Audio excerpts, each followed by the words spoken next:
Hi guys, I'm going to show you how to use back channel chat. So we're here on the website. We're going to go to try free as a teacher. Put your email in. Put your display name. So do my last name. And put the title. So I'll do Mr. McLeary's Classroom. Press start. Alright, so this is just showing you what's going on. Here's how we start the thread. I'll do share an educational video.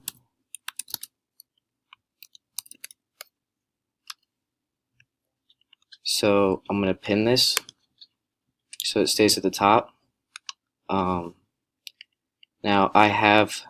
if you're going to embed a video, go to YouTube, copy the link, I grab this video, and you simply just paste it into the box, and it should be embedded.